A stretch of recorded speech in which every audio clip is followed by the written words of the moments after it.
co-founders of iCardiac.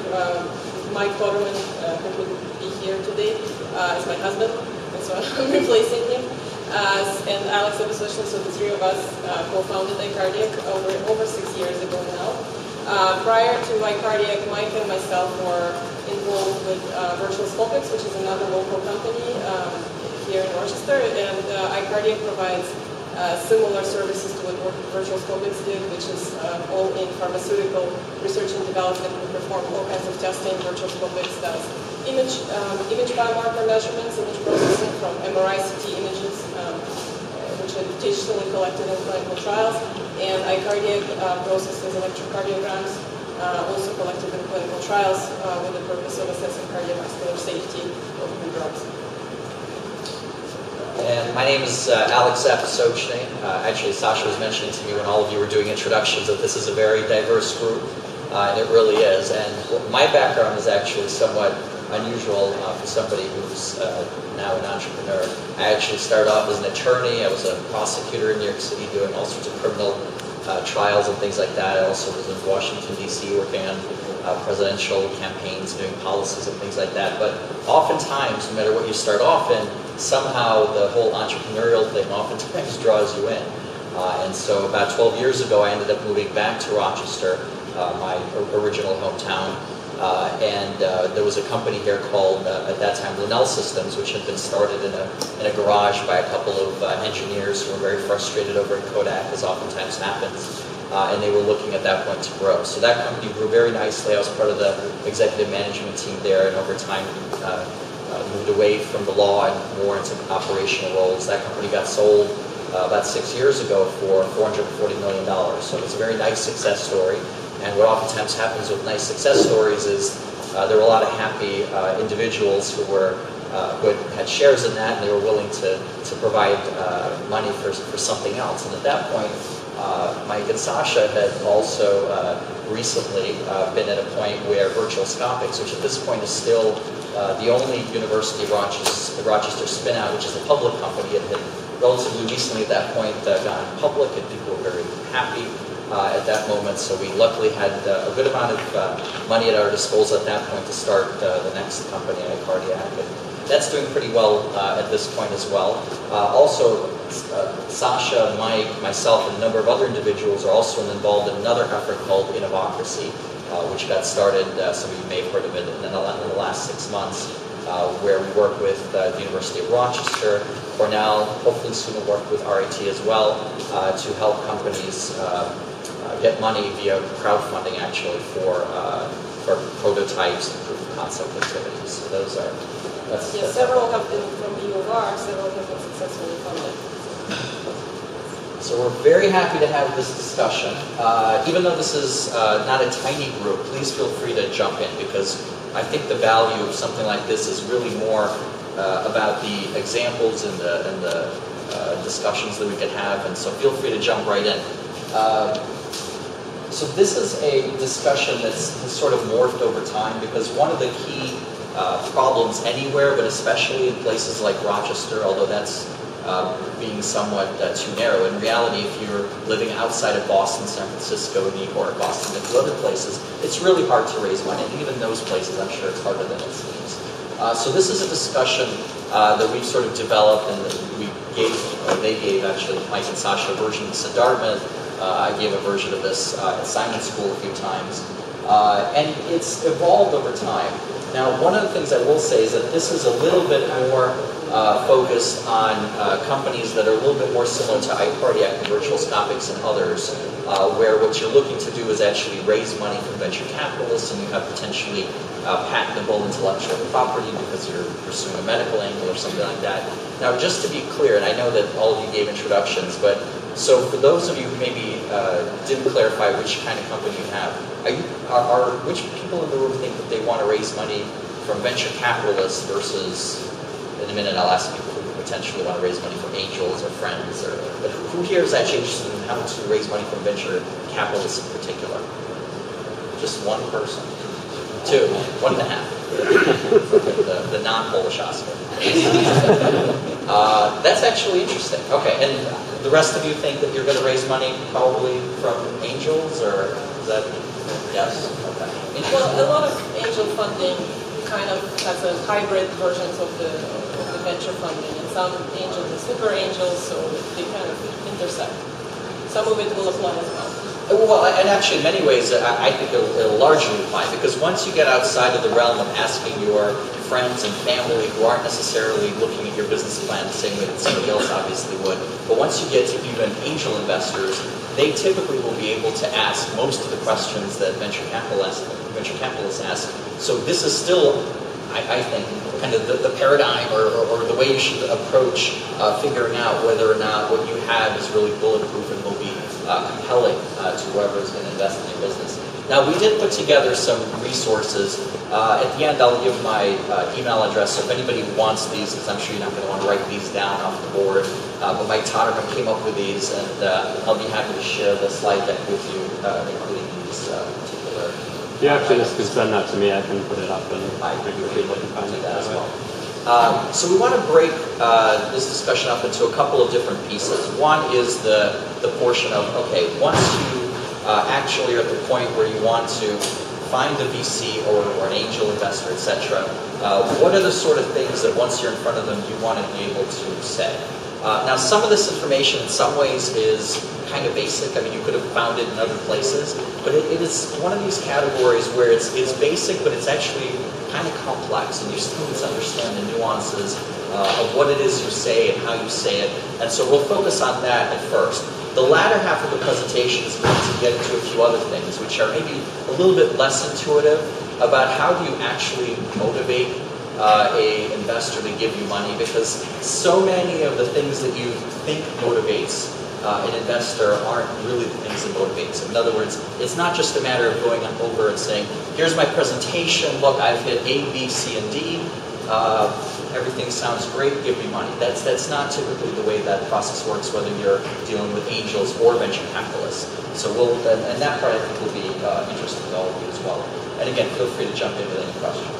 So first of all, some of the basics, and the first obviously thing to do is to kind of get through the door and get in front of an investor. Just out of curiosity, how many people here have actually pitched to some sort of investor other than a friend or family member? Okay. Anybody here pitched to a VC? Okay. All right. So, well, VCs now are an interesting lot. First of all, there's obviously a relatively limited number of them. More and more of them these days, just so you all know and can kind of set your expectations appropriately. Oftentimes, unless their mandate is specifically to look at very early stage technologies, and there are some of those around town. So for instance, Excel Partners is one group locally that is willing to look at things much earlier on. And there are a couple others kind of in the vicinity, but that's the one that's based in Rochester. But otherwise, most of them are more interested when you get to the stage where you actually have some revenues, where you potentially have a patent. They're kind of looking at a slightly different level of company. But one of the things you should absolutely know in terms of all VCs is they typically do not just respond to people emailing them. Even though it's very easy to find their email addresses and you can send them things, you can call them, they typically do not see people who get to them that way. The volume of things that come to them is just way, way too large. And so you absolutely must find a connection, which sounds difficult, but it's actually not all that difficult. So there's this kind of whole networking concept of the power of weak bonds. There's probably people you know, whether you realize it or not, that have a very clear connection to whatever venture capitalist or angel group you're looking to find. So talk to people in your family who are lawyers, entrepreneurs. If you're part of a university system, undoubtedly, if you go to your center of entrepreneurship or something like that, somebody there is going to have friends within this region or whatever region that is connected to a venture capital firm. So focus on that. Now, the other key thing to remember is that venture capital firms, because they get such a large volume of submissions looking for money, in many ways, think of them as maybe the HR department of Google or Facebook or something like that, where the volume of things that they get is so much, they're basically looking to find a way to get rid of things as quickly as possible so they can filter it down to the things that are actually of interest to them. So when we talk about this, it's very important to note that if you have 5 out of 6 of these elements, but the 6th one is clearly missing, that's not a minor thing. They don't grade on a curve in something like this. You need to find a way to address all the things that they're used to seeing, and it should be compelling in your business plan or in your presentation. Otherwise, you just won't get to the next level with that. The most important thing to anyone, but especially VCs or to organized angels, let's say, which are oftentimes kind of people who are older and with money and want to invest in something that that's connected usually to their community, is who's the founding or management team. And there's some very particular things that they're concerned about. Now, one of the things that they, of course, absolutely want to see in some form or fashion is some sort of track record. And track record doesn't necessarily mean success in the sense of that your company was super successful, but it really, really helps. So, for instance, I definitely cannot take all the credit for Linnell and the $440 million exit. That would be a ridiculous joke. But when I met with people, of course, that creates all sorts of positive things in their minds. And so a lot of it is really more about thinking, okay, how do I position this? Even if you're coming, for instance, from a larger company, even if you were working at some sort of smaller startup, you got to find a way to show that you've actually done something before that's relevant, and then it's succeeded in whatever realm is realistically called a success. Actually, on that point, it's infinitely easier to do it second, third time, even if your first thing won't. But you still got funding before. When we were raising money for Virtual Scopics, it took us about two and a half years to actually get a VC firm to invest. And with iCardiac, the whole process took 6 months. Because we had a successful exit, and Alex just had a successful exit. And so there was no, and we went basically to the same VCs that we hit prior to, with Virtual Scopics fundraising, and they turned us down before. So now when we came in, and when they turn you down, it's not like, no, go away. I mean, they're very friendly. They want to develop relationships. They want to nurture the teams. So it's easy to build on that experience, go back and say, well, remember 2 years ago, or 3 years ago, or 5 years ago, and now we have this, and this was a success, and now we have this similar idea with vision. So that was very easy. So some of the VCs that turned us down first time invested the second time. So one of the things that you'll hear quite often is this term of, are there serial entrepreneurs? And it's actually exactly for the reason that Sasha indicated, because people who are really in this, like venture capitalists, they understand that even from the things that may have not been a great success, but hopefully where the lack of the great success wasn't because of some sort of incompetence that's clearly can be pointed at you. But if you could show that you've done something before that's entrepreneurial, that goes such a long way in many of their minds to believe that you understand what it'll take. Because the startup thing is really, really hard. And that's okay. It's also really, really rewarding in all sorts of ways, largely in personal ways, in terms of being able to have the power and the freedom to live your life the way you want and create the things around you that you want and have people around you only that you want. It's a wonderful thing, but it's really hard, and they understand that unless you've done it before, you may not realize just how hard it is. Actually, that way, it's almost like being a parent. I mean, it's one of those things that people tell you what it's like, but until you're actually in the middle of it, it's really hard to fully grasp it. I know some of the younger people from the university may still not understand what I'm talking about, but someday you will. The other thing to keep in mind is oftentimes when you are talking to them about the members of the team and the background, there's a big difference, especially people in the startup world, between saying, I have a business background and I have a startup background. And oftentimes people who have a business background and don't have a startup background don't fully kind of appreciate this difference, but venture capitalists do.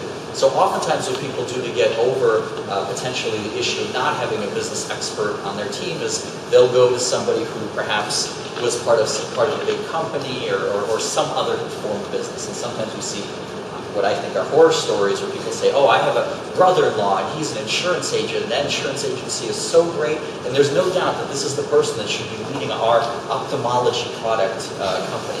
And, well, by the way, that's a real example. And that did not work out. And venture capitalists see that kind of thing all the time, and it's not going to be particularly compelling. The other thing that's really relevant, and again, this does not have to be you, the individual. Oftentimes what they're really looking at is, in fact, it's generally pretty bad if you're by yourself going into a venture capitalist and trying to raise money. Really what you need is truly a team. And therefore, even if you individually don't have some element of this, maybe you've never been in a startup before, maybe you don't have particular industry expertise, the key really is to come in there with a well-rounded team. At the very least, these individuals should be there in some sort of advisory capacity, and to be able to present yourself as a group having most of the things that a successful team ought to have.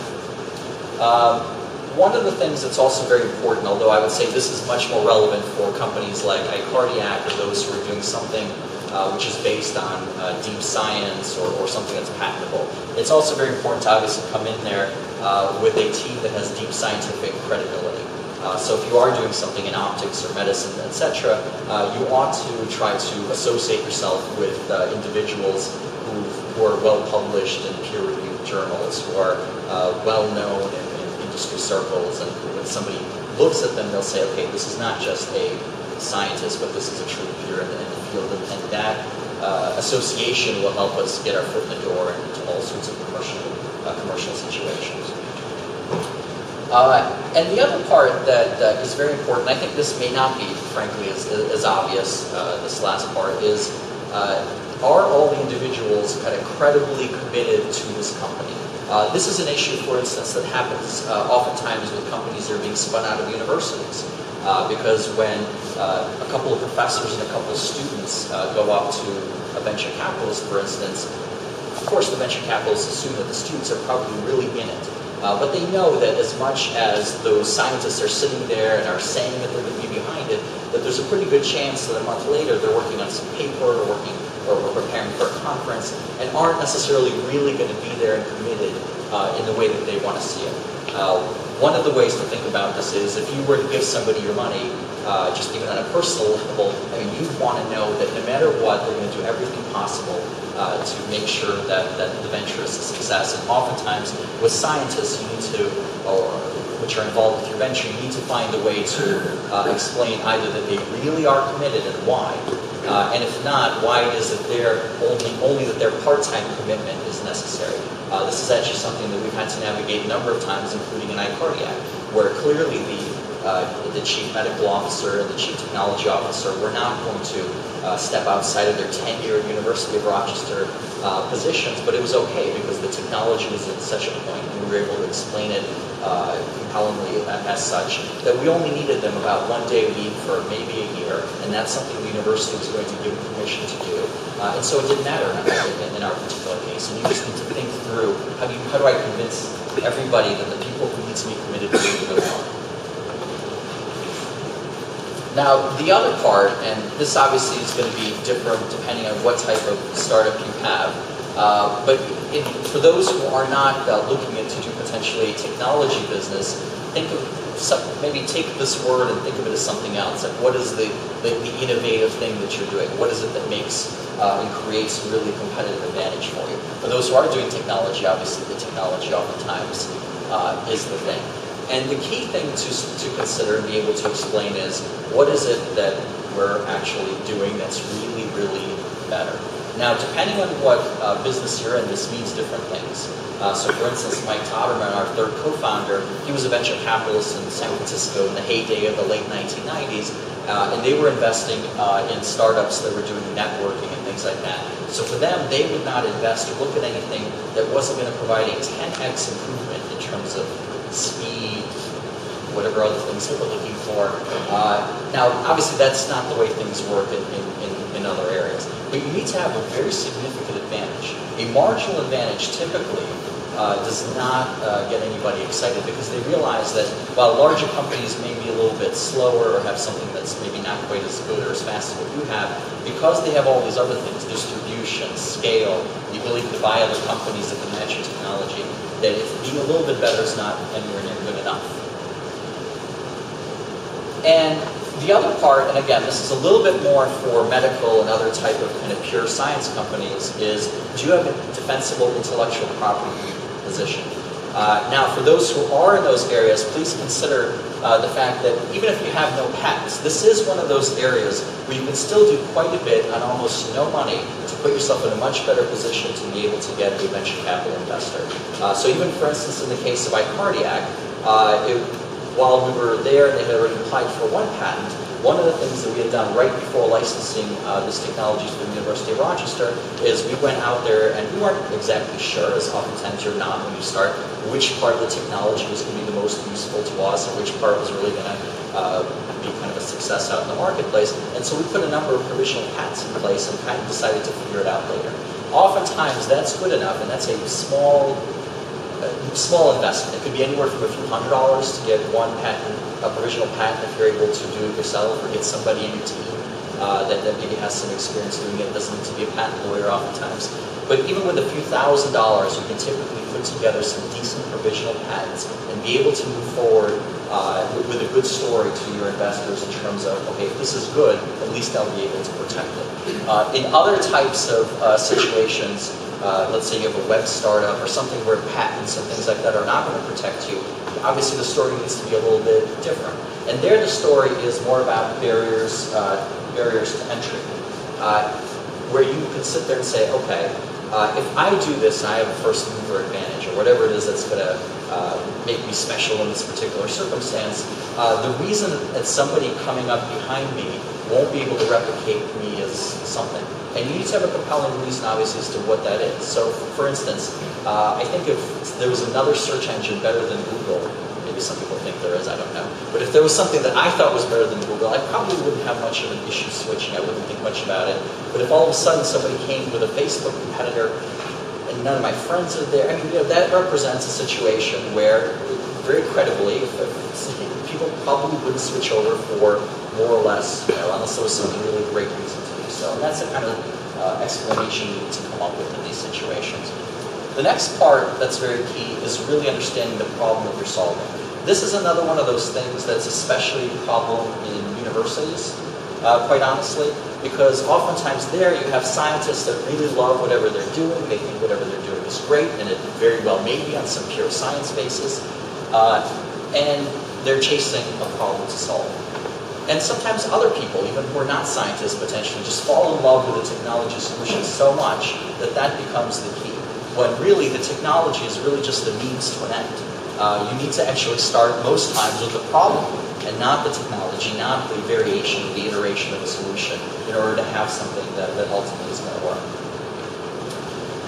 Another key thing is to be able to explain, hopefully, that your market is growing. Now, one of the nice things we had, and I'll kind of skip down to one other thing that it's related to, at the time that iCardiac was starting, was that there were two macro events that happened at that time, which may or may not really have been all that relevant, but they seemed very relevant. So one is that we started the company in 2006, but in 2005, there was this guidance that was put out by the FDA.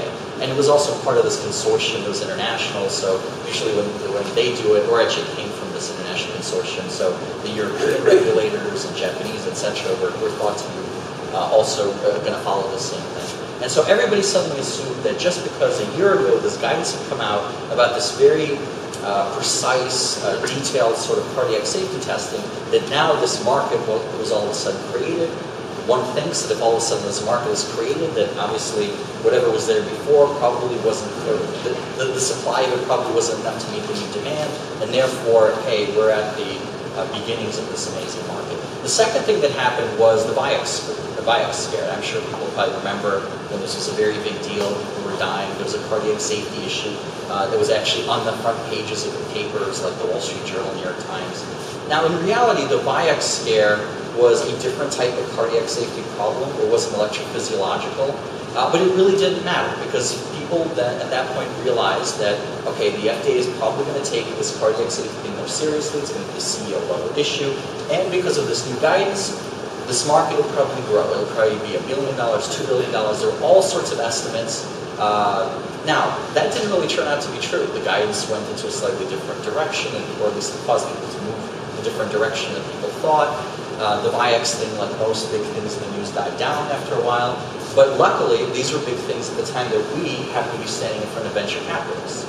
And you need to find whatever momentum, whatever dynamics are driving and fueling the industry that you're trying to break into and solve a problem in, to be able to explain why is it that what you're doing really is relevant. Not only is it relevant, but you happen to be at the right place at the right time. And with most things, you can find that if you really think about it. The other thing that's very important is that, in addition to being able to say it, you want to be able to point your investors or potential investors to individuals, because oftentimes the next question is, this is exciting, this is wonderful, I like your business plan, I like what you're saying, who can I talk to? Well, and even if they don't say it, just know that they're going to go back and talk to people that you may not want them to talk to. And so oftentimes you actually want to be able to offer up legitimate, credible individuals within your industry that will validate two things. That this is really, really a problem, and not just a problem, but one that's costing somebody a lot of money, a problem that they're willing to pay a lot of money to fix, and secondly, that whatever it is that you have the kind of the early beginnings of, or perhaps not the early beginnings of, but the solution for, is the thing that will solve this problem, and they can't find anything else that does it as well. Now, in our case, with iCardiac, one of the nice things that allowed us to raise money was that Mike and Sasha, when they were at Virtual Stopics, developed a really good relationship with Pfizer.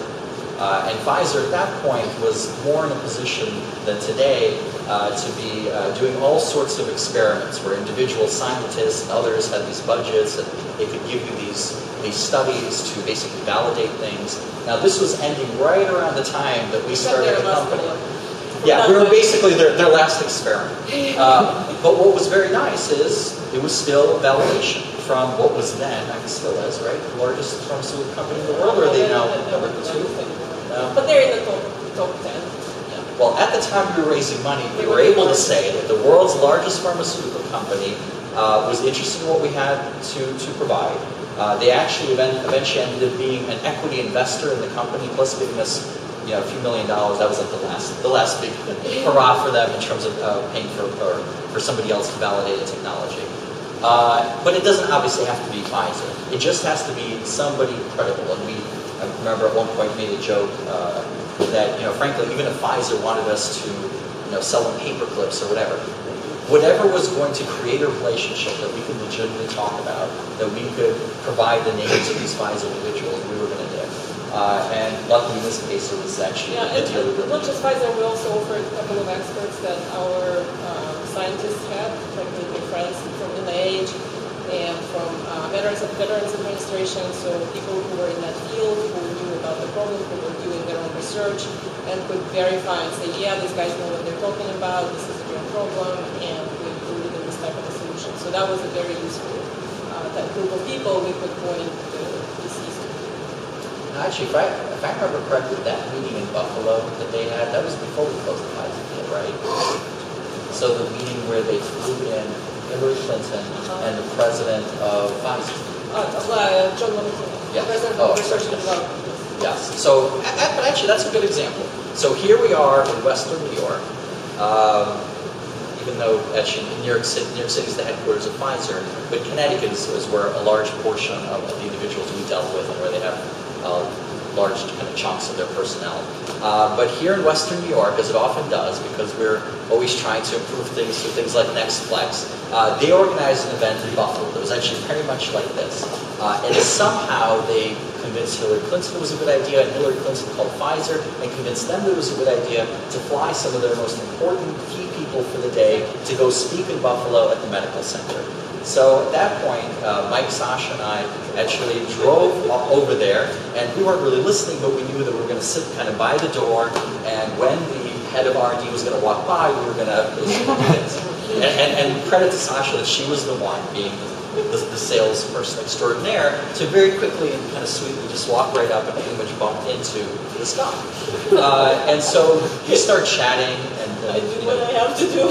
And all of a sudden he's listening and he hears about the connection to Virtual Stopics, and he says, we think this whole cardiac safety thing is a real problem. In fact, my sense is that we're losing at least $1 billion drug a year because we don't know how to properly test these drugs. We think that it's falling into a gray area. Now, of course, the week after that, Sasha's calling her contacts in Pfizer and saying, you know, you guys apparently have a problem that's costing $1 billion a year.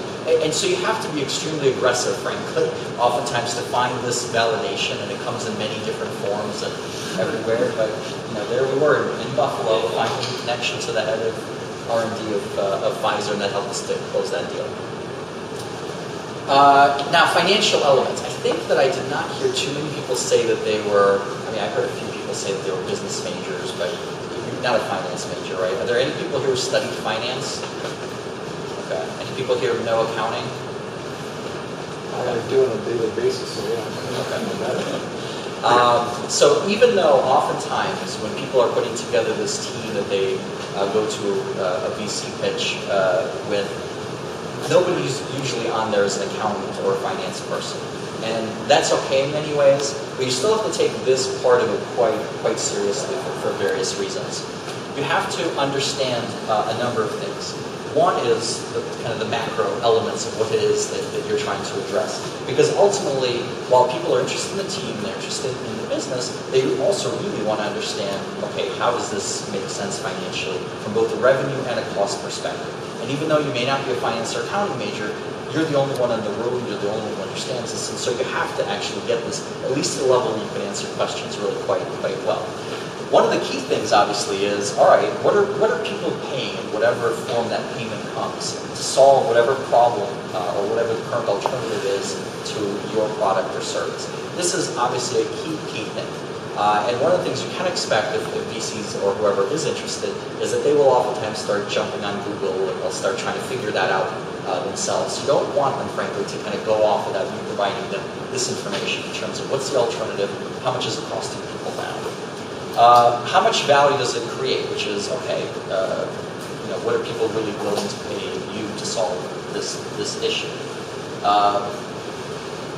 Now, the other part is, what is the path to get from wherever you are today with your technology or your service to actually getting those first revenues in? And oftentimes, these are obviously different issues, for instance, in a medical company, where even though, by the way, even with us, one of the reasons that we specifically chose the path that we did with iCardiac, and even what Virtual Scopics did, because there's a number of different ways to go with something like a medical product. But in the case of being able to apply it not for use by doctors, which requires years and tens of millions of dollars in clinical trials and FDA approvals, there's this other path. If you can apply it to clinical trials, the path it's there, but it's not really well defined, and you can actually get revenues more or less right away. I'm making that sound way easier than it really is. But the point is, the revenues come faster. And that was actually a large portion of why we approached it that way. Yeah. We could have approached it actually as a clinical product. The story behind Virtual Scopics was Mike and I were writing the business plan when we were still in business school at Dartmouth. And you know, I took it as an entrepreneurship project for my second year of business school. And all along, the business plan was around using this image processing technology for diagnostic applications. So basically, if you're doing a hip replacement or knee replacement, the surgeon would be able to customize, or the company that's manufacturing the prosthesis would be able to customize that to you specifically, not just small, medium, large, right, as they have it right now. And so that was the whole idea behind it.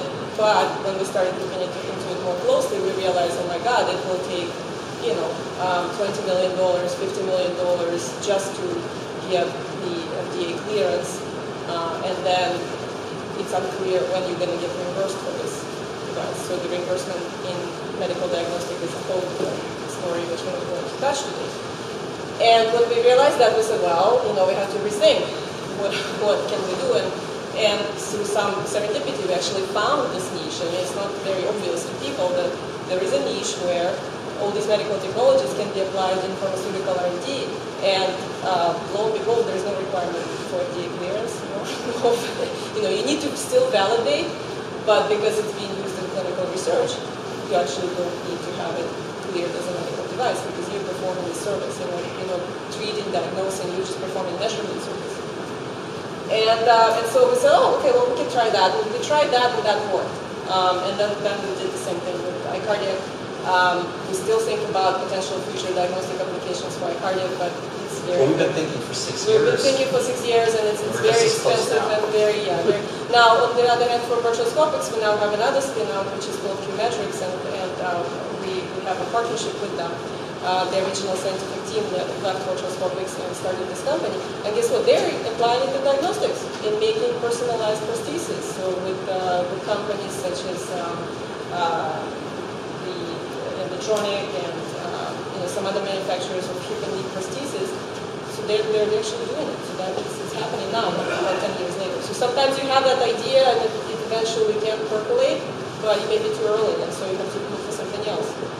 So maybe eventually with iCardiac will have something to it. Well, but even in the case of Qmetrics, by the way, I mean, the reason they had the time to let it percolate all this time is because they also went into the clinical trials business, and they got a 7-figure study, which now gives them enough time to build out everything else they want to build out. So this is a very key issue. Now, if you don't have a medical company or something similar to that, and instead you're talking about a website and how many visitors we have, etc., obviously that question's a little bit different. But even there, despite what people may hear, that VCs don't care about how do you make money, that as long as you have millions of users, it's okay. There's a few companies that have no doubt taken that and done very well with it, but don't assume that your company will be one of them. Those are kind of strange outliers. You still need to have a very clear story that, okay, how is it that I convert all these 100,000 visitors or whatever it is that I'm getting every month on my website to a real business? I mean, what's going to do that for me? It's a big question. And beyond the first revenues, what is it or how long will it be before, first of all, you're generating enough cash to be break even, but then obviously beyond that as well. You do need to understand very clearly what's the competition. Now, sometimes people will say, no, this idea is so unique, there's no competition. Maybe. I think I have those ideas sometimes, but it's not really true. I mean, there's always something else. There's always some competition. You just need to unearth it. And so every business person or startup person, I think, should spend at least a day or two at some point going on Google or whatever and finding every single competitive thing out there. There's probably stuff out there. Usually, maybe it's not obvious, maybe it's not in the trade papers, but out there there's competition, or at least there's that alternative. I need to understand what it is because VCs will find it. You need to understand what are the barriers to entry for people following you. We talked about that a few minutes ago. And obviously the key is, why are you better positioned than anyone else, given the fact that oftentimes people can copy ideas, they can be a fast follower, etc. But what is it that's going to actually allow you to succeed, but not the person coming in behind you? I talked a few minutes ago about the importance of understanding your business from a financial and accounting standpoint. So typically when you present or send out a business plan, it's very, very important that you send out financial projections. Now, you will hear people say, and it's absolutely true, that these financial projections are in many ways a real joke if you're using them to gauge what will actually happen. In fact, the one thing you can be certain of is that whatever your financial projection is, that will definitely not be what happens over that 5-year period. It just can't happen. It's never happened. But the reason it's important is because this is where people gauge whether or not you've really thought this through on a serious level or not. If you need to, just like with the accounting and finance discussion a minute ago, you need to actually understand what these numbers are about. And the numbers are in two directions. It's not just about, oh, we're going to get to 100 million because year 1 it's $1 million and 4 and 8. I mean, it's not just that side. You also need to understand the cost side. You need to understand what are the likely margins of whatever it is you're selling. What are all the other things that you're going to need to pay for, the insurances and all those things? Not, again, because they're going to be the truth of what happens, but because if you don't know those things, you're going to look kind of silly that you've left them out. And people who are sitting there with 100 other businesses to invest in, many of which seem very compelling, they're going to use your seeming lack of preparation or knowledge as kind of this thing in their guts that it's probably not this one. Another point there is, once you do get the funding and you start the company, don't use your financial model on the cost side, and spend the money like your financial model tells you. That's the wrong thing to do. Because your revenues are definitely not going to be what you projected. So you have to kind of then, once you get the money, you have to then figure out, okay, what do we do from day one? And it's always, in the case of iCardiac, we were extremely scrappy. Even though we got a big chunk of money, we got $6 million right out of the gate. Most companies go on spending spree at this point. We were extremely frugal, thanks to Alex, and we got our furniture for free. We got. And I dragged it up. He dragged it. He stored it in his garage. He dragged it up. Except the screwdriver. Every first employee had to put together their own chairs and tables. We basically used friends of friends to get really cut-rate cleaning service. Alex still does a lot of legal work himself. So basically, you cut every penny you can imagine, even if you have money in bank, because you just don't know how long you need it to last. And that mentality, by the way, even though now we're doing well, we're profitable, we have revenues growing and a lot of employees, that culture percolates throughout your history, because then everybody behaves that way, and we're still very frugal, and our investors enjoy the benefits of it. So that's basically the mentality of the proposal. Financial projections are good. It's more of an exercise in thinking of all the cost items that you are going to have and how you're going to grab the revenues, but please don't use that model to manage your business. Have people here either read or heard this book called The Lean Startup? I mean, in many ways, many of us kind of knew that's what we were doing on some gut level before, but this book that came out, I think, about 1.5 years, 2 years ago, actually explains what this whole thing is about. And it's not just about being cost-effective, although that's a key portion of it. It's about this whole idea that the startup is really an experiment. That's how it's different than a business. Like a big established business is an experiment. And typically, they buy others who've experimented and gotten something right. The startup is an experiment, and in fact, you need to think of each one as an experiment. Some will fail, some hopefully over time won't. They'll learn lessons, etc. But you want to experiment as cheaply as humanly possible. You want to test it as fast as possible. Not always very easy to do in a medical technology company like iCardiac, but many of the things that you're all interested in doing, you can very quickly and cheaply test it out. Usually the first try won't work. There's actually another good book that I would recommend by Randy Komisar, which is kind of this well-known West Coast venture capitalist, called Getting to Plan B. Again, many people kind of knew that that's what instinctively was happening, that almost no company you could ever imagine got there through their initial plan. That's why these financial projections actually don't make sense. But it's not just the financial projections, it's the entire business plan. Whatever you think is going to happen almost never ends up happening the way you think. In the case of Linnell, that $440 million, actually, quotes, it really was a $440 million success story. But the $440 million success story started off in a totally different business. Because the two founders, when they left Kodak and they had had a similar idea there, they had a non-compete, and so they thought, that we're going to create this thing for the internet. The internet was very big in the early 90s, or at least people thought, oh, this will be huge. Can't miss opportunity, and they were able to raise money for it. After about 3 years, literally nothing was happening.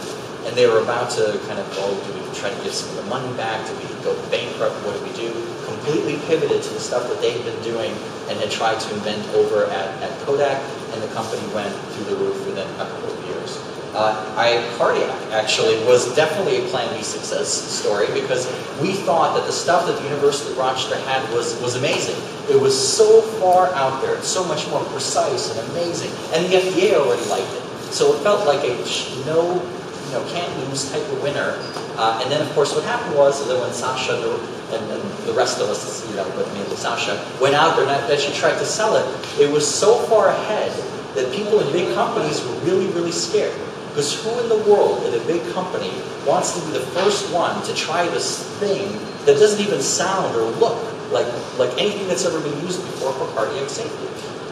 And so this thing that we actually thought was kind of a joke, that we said, oh, the reason we're going to license this part of it is just to be able to show how much better this other part is. It's just the comparator. The comparator was actually, the comparator became the basis of our business. Obviously, we improved it over time, but that's the Plan B. And that's another reason why oftentimes getting scientists or people who are really in love with the technology is such a problem with startups, because you can't ever believe it's the technology. Startup people aren't about the technology, they're about solving the problem, they're about moving forward. Read both of those books, honestly, if you want to if you want to learn more. They're both amazing books. Exit strategy. Now, exit strategy, usually what people assume this means when you're standing in front of a VC is that they say, well, what's your exit strategy? And the answer is, we'll go public, although people say that less and less because it's a much less attractive option over the last 5 or 6 years, or we'll be bought. But that's actually not what that's not a good answer to that question. What this question is really about is an invitation to explain how well you understand that this is a business, that the people who are putting money into you want their money back. Even in today's day and age where people are a lot more patient than they used to be a few years ago, and they're, in fact, a lot of the VC funds that used to be 10 years now, oftentimes they are willing to have these 2 or 4 years on top of that. But they still need to understand that you understand that that has to be part of the plan. And so your answer has to be much more specific. It has to be more along the lines of, okay, here's my industry. Here are the 8 companies that are looking for companies like mine. They bought 3 companies just like or similar to mine, which were obviously not as good in some way in the last 2 years. Here was the multiple of revenue. Here was the multiple price-earnings ratio, whatever you want to come up with. And here's why when I sell my company in 6.5 years, this is what we're likely to get. That's the kind of level of detail you need to get to with that answer. Now, it also, like many things, probably won't come true, but it shows that you know what you're doing and understand this is a business and not as something else. Now, I'm actually going to skip this for now and go to the second part of what I talked about before, which is, okay, some of those things, at least the words on the paper, may seem intuitive, although, again, I say that they may seem intuitive, but it's important to really understand them and do all of them right. This part may be not so intuitive. Pitching your startup similar to dating. What do we mean by that?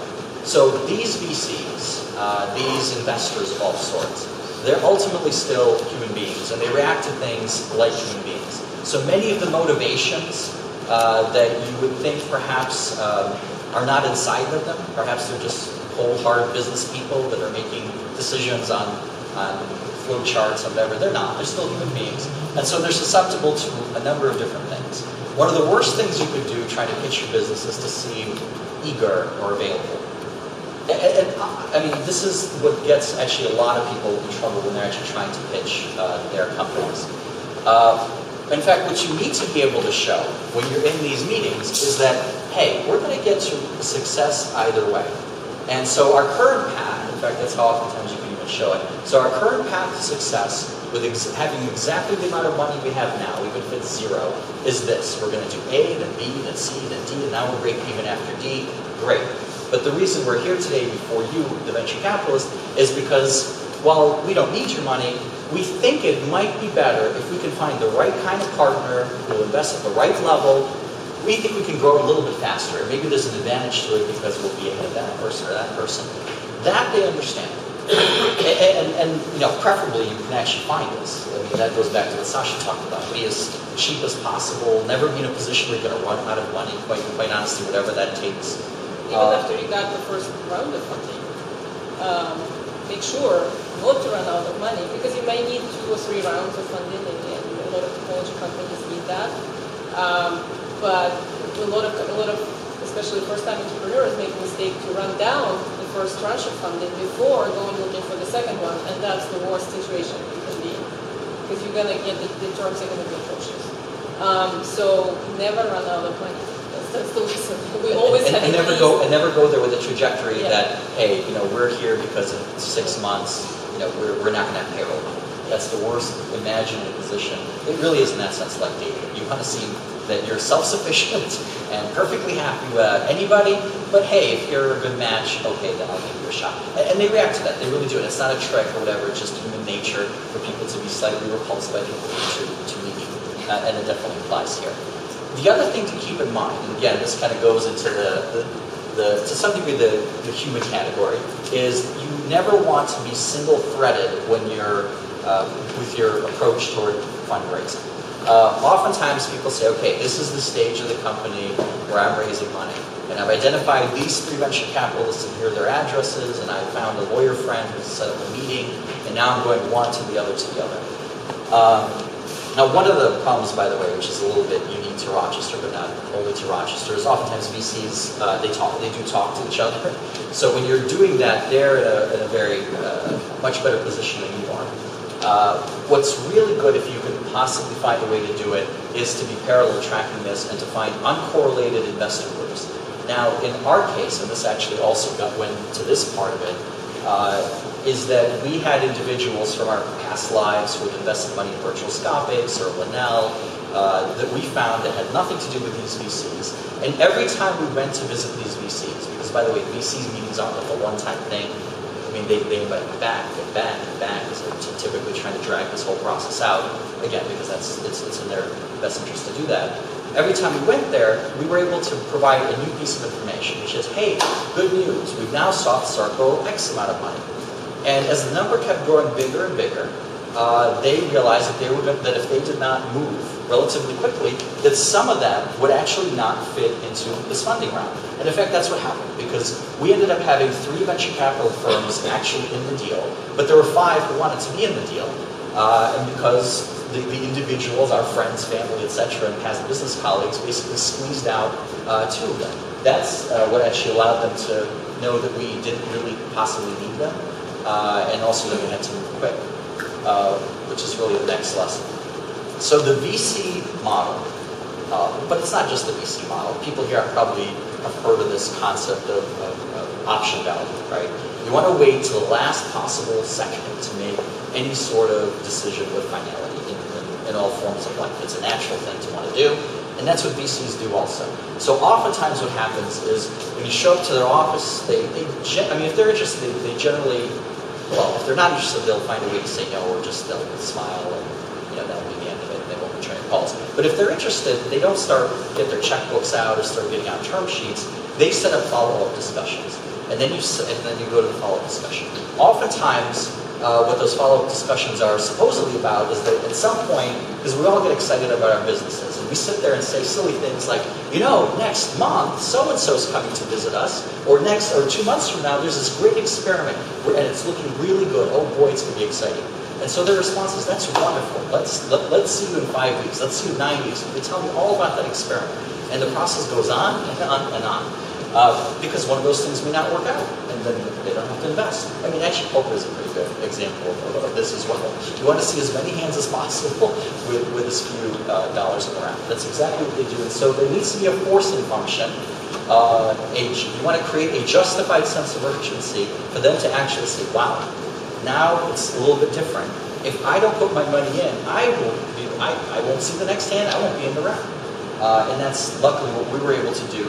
But you can oftentimes do it also, because many of you do have, everybody probably knows, right, like the friends and family, oftentimes it's referred to as the 3 F's, friends, family, and fools, right? Everyone's heard that statement. But usually people do have somebody in their lives, and that'll probably invest money in you, sometimes the parents or whatever. And if you could find a way to be extremely lean, oftentimes even that could be a forcing function to cause somebody else to give you money before you theoretically don't need their money anymore.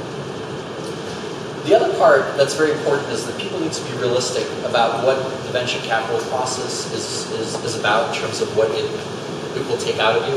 But this more or less applies to many of the angel funds as well.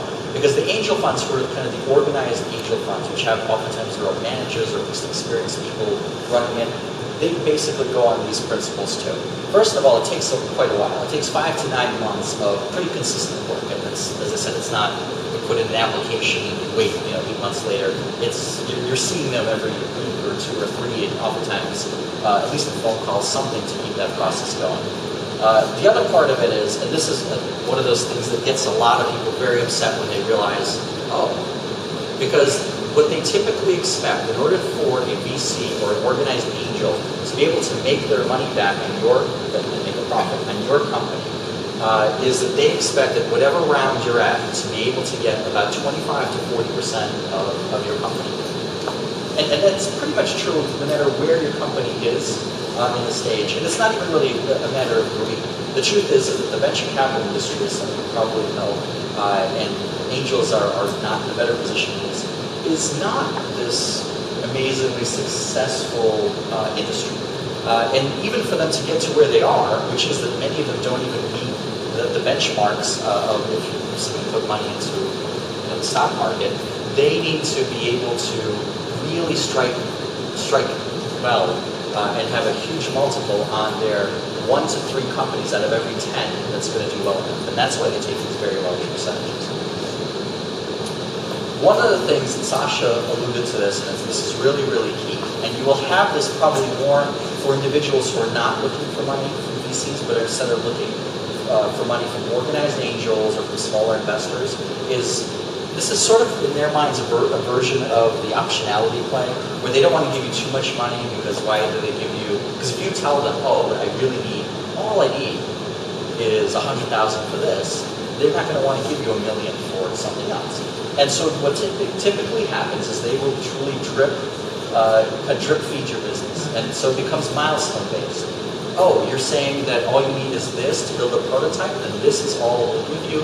And then oftentimes they'll actually put in other things saying, and once you get it and you meet the milestone, then we'll lock it in and you'll get our money. But this is a very, very dangerous thing to do to one's business, especially those businesses where you can't run it that way. You did a pretty good job with iCardiac, but it's really hard with certain kinds of businesses to run them legally. Yeah. So one of the things you actually should do, and you need a very compelling story to be able to do it, because these people are smart folks, is you need to raise enough money plus a big, big safety cushion. And even then, as Sasha said, try not to spend any of it. But you need to raise money with a big safety cushion to achieve, hopefully, several value-creating milestones. So the next round is at a much higher valuation than your current round. And actually, at that point, we did have a boost, even though we were experienced in the same industry and started a company in the same kind of space, just a different technology and application. In our business model and financial projections and the costs, we did not project any equipment purchases. And realized about 2 years into it that, oops, we need about... That wasn't in plan A. Yeah, it wasn't in plan A. We need about $1 million plus in equipment that we sent to clinical trial sites. And we were able to totally do it without any red flags coming up, like it was always there. So that's the point. And we still didn't run out of money. So you need that safety cushion, because something's gonna come up where you say, well, I need to pivot into this kind of business model, but this kind of business model requires me to provide X to my customers up front before I get the revenues and that. So that's what it is. So you basically need to have that safety cushion. Yeah, and the other thing to keep in mind, obviously, is that time is your enemy with all of this, especially if you do have a business which requires a good amount of money, meaning employees, a place for them, etc. And so that's another reason, because every month, no matter what, your revenues may not be where they need to be, but every month your costs will be there, and usually there's always something else. And it presents itself in all sorts of ways, but oftentimes there's always something else you can see. If I just had this, let me see if I need it or not. And so the costs oftentimes are kind of empty as this time. The other part, and this is definitely not intuitive until you've actually done this for a while, but strangely enough, you would think that, if you were to go in a store, things cost what somebody says, okay, this makes sense for this to cost X amount of money, right? So I'm buying a phone, and it's $20, it should always be $20. But valuations are very, very different. In other words, things aren't what they oftentimes can be described as being valuable as. Rather, because the VCs have this model that whatever it is that you need, they need 25 to 40% of your business. Oftentimes your value actually goes in the other direction. In other words, they assume that you come to them and say, I need $500,000. And they said, well, hopefully you also give a valuation. But normally they would think, without necessarily understanding maybe why, that your valuation probably is something where if you take the valuation, multiply it between 25 and 40%, and that's how much you're raising. I know it seems really strange that how much you ask for actually makes your company worth more, but that is the way things work. And oftentimes it's also about how you present the company. If you come in saying, look, we have a $3 million idea, here's all these reasons why we're looking for $1 million, those numbers will actually make sense to them. And if they like the business, they'll like the percentage, they'll take your valuation. So was that clear to everyone? There are some special issues with university spin-outs, and since we are in the university, even though I recognize not everyone is part of university here, it is important to kind of touch upon them, but some of them we already have. Oftentimes when you're trying to create a company, the science is too theoretical. This is one of those things that's actually become even a bigger issue over the last 4 or 5 years. Obviously the economy has changed many different things, but it has absolutely changed the way VCs tend to look at what they want to put money in. So unless they have a special mandate, and usually that special mandate comes with some sort of government subsidy. So in New York State, there are at least 3 companies that are subsidized to give venture capital money, all of it is venture capital money, to Western New York companies. So unless they have some sort of incentive like that, where they're willing to maybe sometimes look at things that are a little bit more theoretical, where their investors aren't going to necessarily expect, because it's government subsidized money, their money back, most of the time, being too theoretical is a huge, huge problem. And I mentioned already the commitment part of it, the IP rights. This is actually even harder than it seems. Now, both U of R and RIT have become very, very good at this over the last decade, but not all universities are. So this, I think in the case of virtual scopics, because when you guys did it, it was still kind of a new thing to spin out companies. How long did it take? No, it was, it took a long time, but partially because what happened at the same time as we were raising money and spinning out the company, and having Pfizer as one of the first investors, at the same time U of R was engaged in a humongous lawsuit with Pfizer over COX-2 inhibitor patent. So when we came to U of R and said, we are spinning out a company where Pfizer is going to be an investor, it was like, go away. So their lawyers were very much against it, and it took a lot of perseverance and negotiations, and we actually ended up buying the IP, which university never ever does because it's against their charter or whatever and requires act of Congress. But in any case, we were able to buy out the IP because they would not have anything to do with this kind of licensing, where since we're going to Pfizer because of the lawsuit. And so that's why it took such a long time. But with iCardiac, it was basically we went in, we said there's a business plan, approach that we want. The framework that they have right now is very reasonable as far as the fees that we pay for the licenses and what they allow the researchers to do. So they allow them to consult with us 1 day a week. And there are a lot of, the relationship with UMR is very cordial and very productive. So as far as their technology transfer office, they know what they're doing. They do, and RIT does as well. And the other time where this could be a real issue is if what you're doing requires some sort of follow-on research by the university, or where the university has, when they've given you a license, has only given you a relatively limited one in terms of the use or the industry for which it's applicable. So there are certain issues like that you just need to be very careful of, because people pivot, and because if there is really relevant research at the university that you might need down the road, you want to find a way to make sure you have some sort of rights or access to it. Top 4 lessons. Now this is obviously beyond just raising money, but I think they're worth talking about. Maybe this will also kind of kick us into a Q&A session, or anybody who wants to stay after and chat a while. Do you want to actually talk about these? Okay, I can talk about it. So one of the things is linear strategy. What we mean by linear strategy is basically what they teach you in the MBA business strategy courses or places like that. It says, we have this product, this market, the value proposition, the customers, and so forth, and it progresses from prototype to first test and to some first rollout and then next rollout and then how we go. And this is all linear and it looks very nice and it progresses from A to B. In reality, reality doesn't work that way. But linear strategies are helpful, so as long as you can tell a coherent story, because they help you with storytelling. So you can tell a coherent story and use this in VC presentation. They don't know any better because most of them are used to these types of presentations, and so that makes them feel comfortable. So do that in a VC presentation. But don't think that that's how you're going to run your business. Just don't assume that, because the life is going to be very, very different. You're going to iterate a lot. I mean, one thing to add to that is tying it back to this discussion here about pitching and getting investment.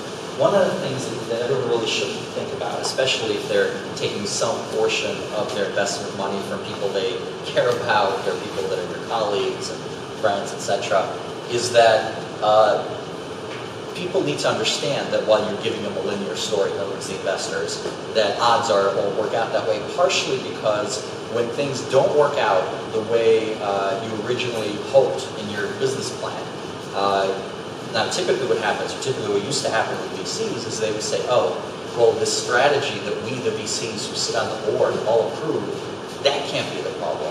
It must be this management team. And so oftentimes because oftentimes VCs take the power to basically pick out the founders, a very, very large proportion of the time they pick out the founders.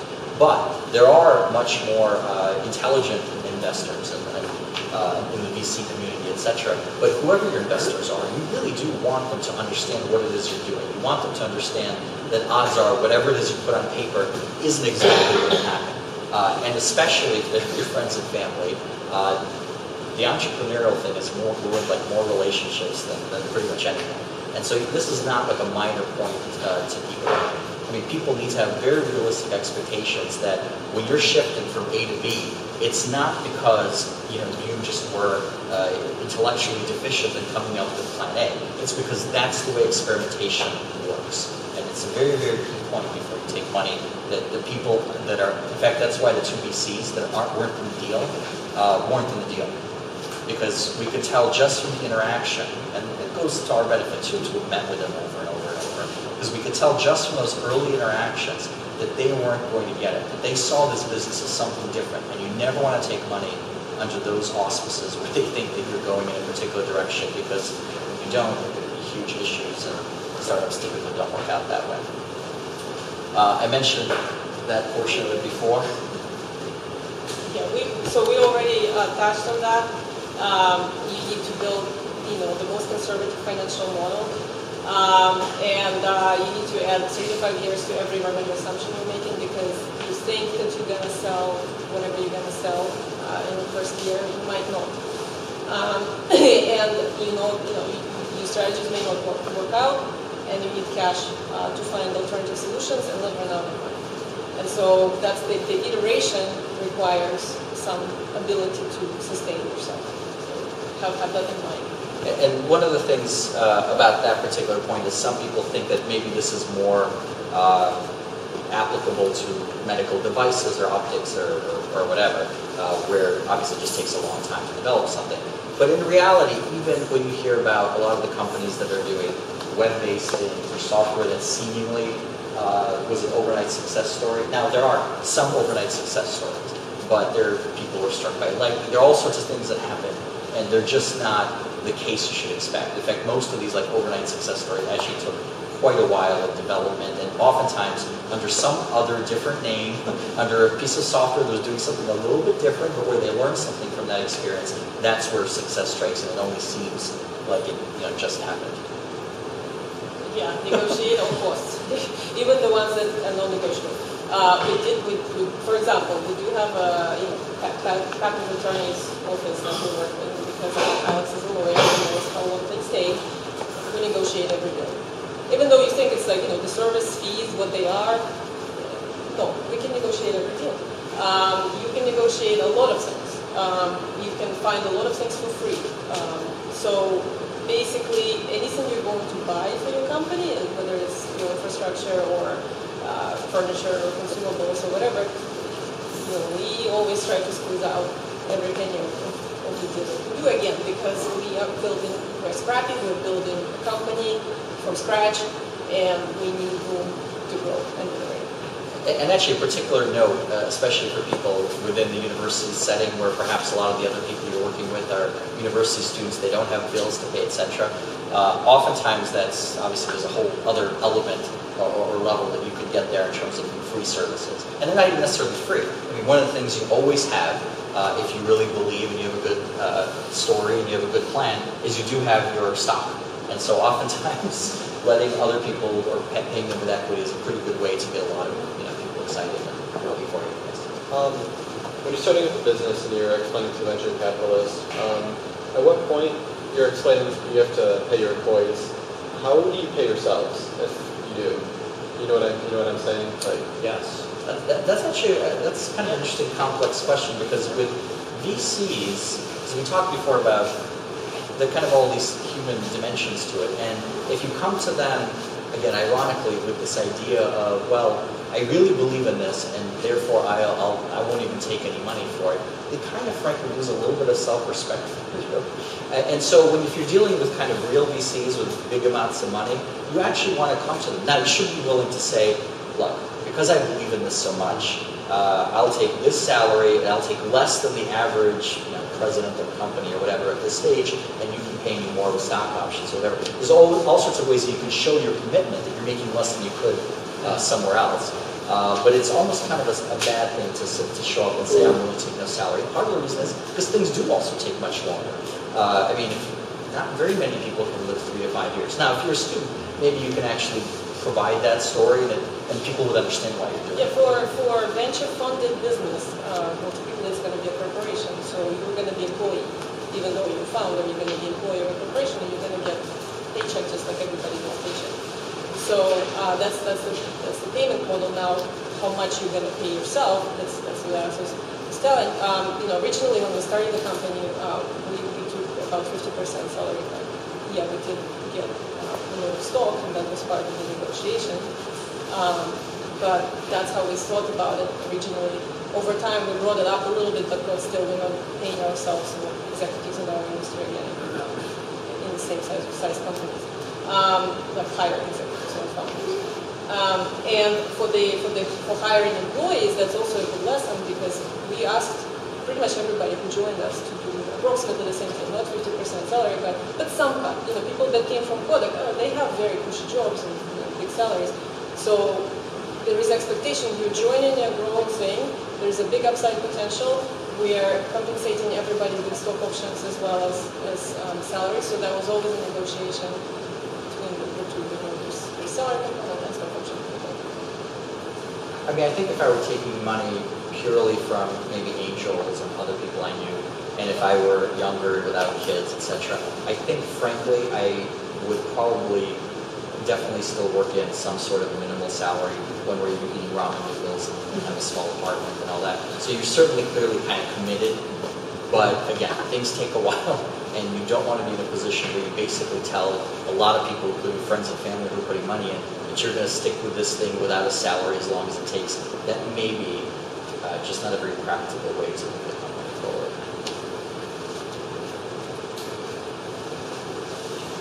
Yeah, that's important. Oh yes, that is so true. It's one of the key things in growing a company, starting from scratch. It's hiring, especially the first few employees that you're going to hire. Those are very critical hires, and hiring mistakes can really hurt you. Sometimes can be fatal. In our case, we did make some mistakes and we corrected them. So not only you should be very careful as to who you're going to hire, you're also going to be prepared to let them go when they don't work out. And so as far as hiring, and it's probably obvious, but we never ever use recruiters. As a startup, it's your founder, it's your job to know every employee, to vet every employee, to hire exactly who you want to hire. And we mostly hire for attitude. Of course we look for certain skills, but we hire for attitude more than we hire for skills or experience. Because that's a critical component in the startup culture. People need to be self-starters, self-motivated. They need to be much more kind of self-driven versus, I'm just going to show up to a place from 9 to 5 and get my paycheck and go away and worry about it. So people need to be kind of, one of our performance review criteria is, are you thinking as a business founder? Are you thinking as a business owner? Because everybody's co-owner, they all have a lot of stock options. So, so that's a big part of how we hire and how we review the performance and reward at the end of the year. So that's very important. And now, as far as hiring mistakes, they will happen. You have to be very, very careful and be able to get rid of those people. Sometimes the temptation is, I don't want to be the nasty guy or gal who fires, and then they don't like me, and they're going to hate me, and everybody's going to hate me. But what happens is, if you don't do that, and we've seen some examples of that in small companies, especially in small companies, then you demotivate the entire group because well, this guy is not pulling his weight, and we are, and what's going on is plain and obvious because it's very difficult to hide in a 20-people group versus 20,000 people. So, so that's a very important point, and we did let go some people and hire new ones, and this keeps everybody very motivated because they know, okay, the company cares. It cares about good performance, and we reward them, and if somebody's not pulling their weight, we replace them. Yeah, I mean, I think that when I switched over from the previous stuff I was doing to being in the business world, actually that's one of the things I think that was kind of the biggest surprise to me, because most of us who work in some capacity think of, okay, there's this human resources group, and their job is to find people. And oftentimes what they do is they go and they say, okay, the engineering group needs somebody. What do you need? Oh, I need somebody with Python, I need somebody with 4 years of this, and 8 years of this, and you know, I need grades that are exactly this. And then they, like recruiters, because HR departments are kind of in that way, like internal recruiters, they go off and say, okay, I found you someone with, you know, this number of years, and that unfortunately turns out to be, you know, the wrong thing. In fact, the other thing that I think that we did quite differently is almost none of the people that we hired for our first, we now have 60 people, at least for the first 20 or so hires, none of them were in a lateral position. In other words, for every single one of those human beings that showed up, they were in some sort of other position thinking, you know, I'm a controller, but I can be a CFO. I'm a software developer, but I think I could be a director of software development. All of them were hoping, thinking they had the skills, and we gave them that opportunity to say, great, here you go. Come in, start from scratch, let's see what you have to do. And this, I think, changed and affected the culture like almost nothing else. And for most jobs, when you really boil down to it, minus a few that I can think of, like biostatistician, although he came right out of a PhD program too, for that matter, he just looked older. You know, and a few other things where you need some hard skills. Almost no jobs that you think need hard skills are as much about the hard skills as they are about the people who are willing to sit down and, very, very importantly in a startup, work in an environment which is completely undefined, where people look at you and there's nowhere to hide. The other thing for us, which is a little bit of a challenge, is there aren't a ton of, or at least certainly weren't as many 6-7 years ago, startups 6 years ago as there are today. And there are, unfortunately for us, not as many success stories here. And so people don't, unlike in places like San Francisco and Boston, have these stories from their friends where, oh, I started a startup and 3 years later my stock options are worth something. They don't have this kind of understanding. And so they come in and oftentimes they're asking, oh, what about that? Well, you know, I had 8 vacation days and now I have 6. And they're focused on all the wrong things because they're not believers in the dream. And you meet people who believe in themselves, believe in the dream, and typically are doing something they've never done before in their lives and love and thrive in that sort of culture. I mean, there's nothing more important than that, than finding the right people. This is your point. This is the philosophical, you know, the point of reflection on our experience in these kind of startup adventures so far. Success is largely random. That is true about any type of success, whether it's fundraising success or business success or whatever other success. And if you've had success in your life, you will probably agree with this statement. It's basically you can get to a certain point because you're good and you're hardworking, but at the end of the day, it requires some sort of serendipity and some, you know, good karma and other things coming together, where you all of a sudden it becomes a success. And so if you have been on the fundraising circuit for several years and you haven't gotten anywhere, oftentimes it's not because you didn't try hard enough or you're not smart enough or you're doing something wrong. It's probably because that serendipity just wasn't there, and it may be coming up fairly soon. So the point is to persevere, and the point is to not beat yourself up because I've checked all the boxes and the money didn't show up. The VC funding didn't show up. Well, and there's a particularly timely aspect to that point. Because earlier in the week, there was a Wall Street Journal article that some of you may have read that basically said that 3 out of 4 startups, now not startups that people do in their backyards or dorm rooms, I mean 3 or 4 startups that successfully received venture capital funding failed. Now the reason this wasn't obvious to people before is that just like on Kickstarter, where the failed projects mysteriously kind of disappear off the site, and so things look a little bit more successful than they are. It's kind of the same thing with VCs and with the things that they fund. Oftentimes things don't kind of die officially, they sort of percolate, they're still talked about, oh, we're in discussions, and somebody's still running it somewhere, and so they never they're just always around in some sort of ghost form. But there was this well-known researcher at Harvard Business School that actually tracked them down and went into the Wayback Machine and saw what happened to all these websites, and 3 out of 4 startups don't work. And in my opinion, not anything to do with me, but some of the smartest people in the world want to do and actually get into doing startups. And so the fact that 3 out of 4 of them don't succeed isn't a function of the fact that it's not the most intelligent, most driven people that are going to do it. It's just the nature of what we talked about before, which is the startup itself is the experiment. And you actually should think of it that way.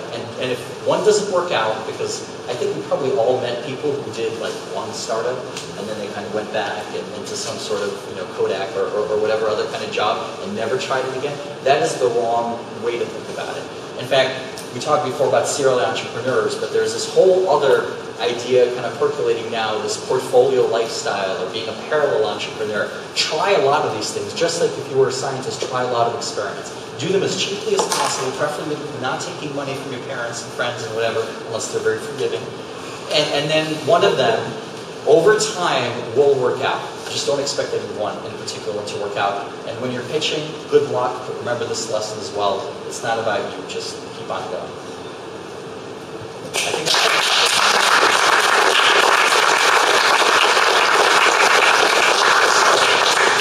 Just make a comment about any personal investment required for venture funding.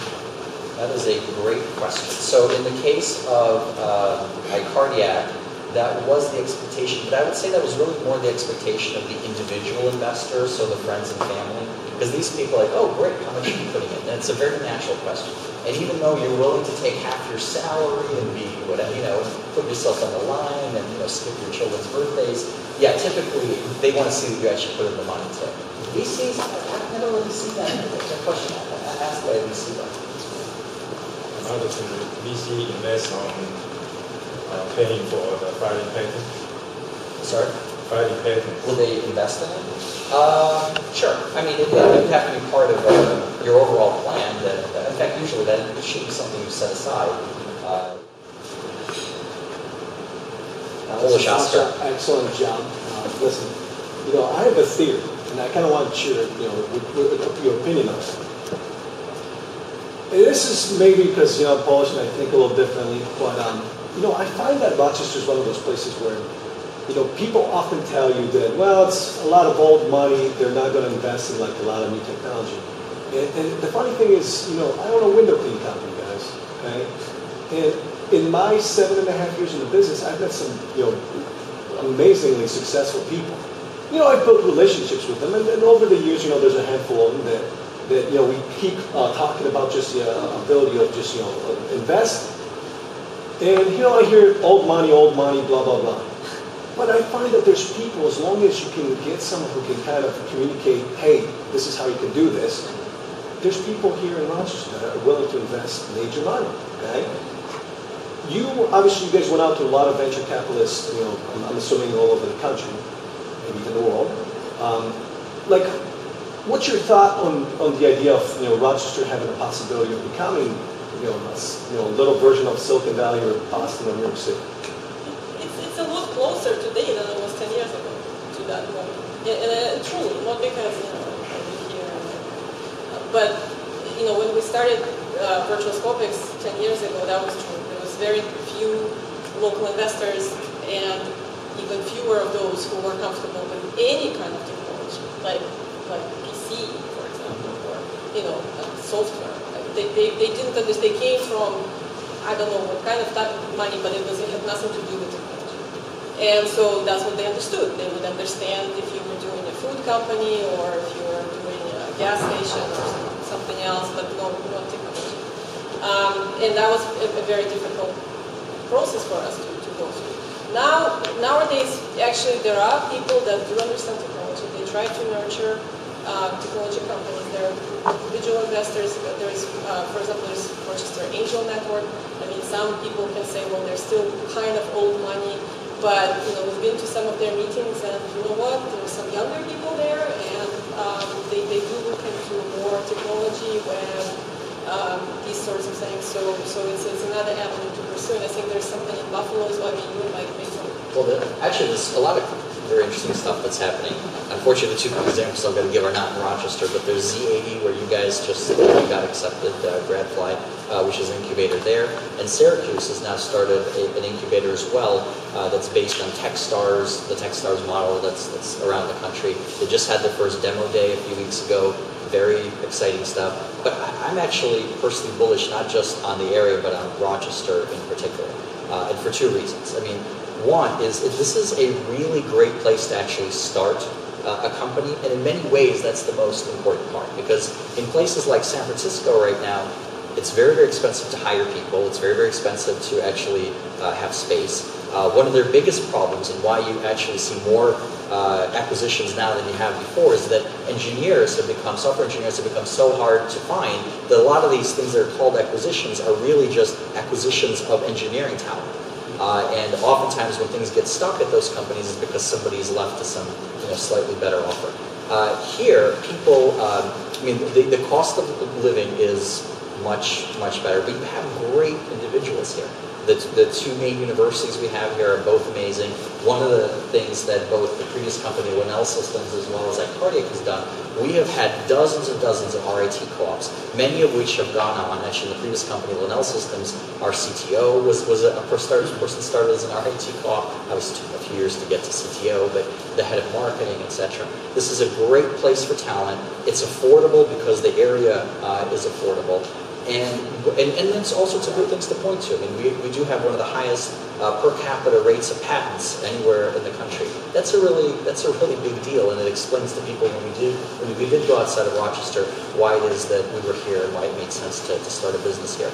And if you can start a business here and do it cost effectively, oftentimes like you said, you can find people to actually invest in. In fact, I'd rather have that than the reverse problem, where it'll be easier to raise money, but then it's really, really expensive to start a company and very difficult to hold on to talent. So I love Rochester from this perspective. Although that being said, we actually also have a European office in Poland, because many companies need to be global, and we have the Rochester of Poland, Lodz. We're affiliated there with the university that was the first university in all of Europe to do a heart transplant. So that's not why we picked it, but it makes it for a good start. There's a lot of jokes out there, but no. Poland is an amazing place. I mean, it's one of the few countries that did not go down when the rest of the recessionary pressures kind of caused most of Europe to contract. I mean, Poland is an extremely great place for many perspectives. Great English skills, great educations. Do you know that in your country, up until about 20 years ago, only 8% of people had master's degrees, and now, if you look at people under 30, it's almost 70% master's degrees are higher. Wow. I mean, it's actually an amazing success. Where's you guys from, by the way? Russia. I was born in St. Petersburg. Good luck. When you were raising money for iCardiac or Virtual Scouting, was it a team effort, or was it usually one person who was always in charge of getting out there? And well, as I mentioned, they want to see a team, so it didn't have to be a team effort at every single meeting. But once in a while, when they start broadening out your kind of the meetings, and they say, "Oh, I want to bring in partner X, Y, and Z," usually then that's when we have to come in, because they want to see that it's not just one person in a dream, because that's dangerous on many levels. That one person could be the wrong person, they could have a health issue, they could move away, whatever. So you want to be a team in those circumstances. I want to move back to pitching, and you kind of touched on something, but I'm wondering if you could expand on it a little bit. Profiling the VCs you're pitching to. Some people will fund particular segments and won't fund others. Some people at the West Coast, there's a couple of VCs that if you don't have a Stanford pedigree, don't bother. How do you go about that? What's important? How do we work it? Sure. That's actually a very important question. You're right. Actually, one of the first things you should do before trying to tell your lawyer or whatever to put you in touch with somebody at a VC firm is to make sure that they've done some sort of deal.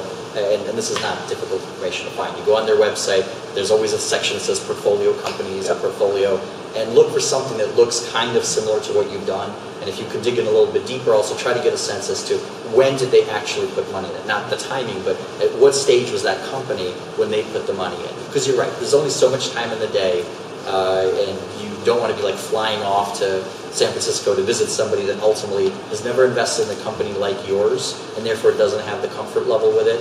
And or if they do, they're going to say, okay, come back in 3 years when you're similar to that other company when you have 8 million revenue or whatever. So that's a great point. You also want to make sure that they actually still have money.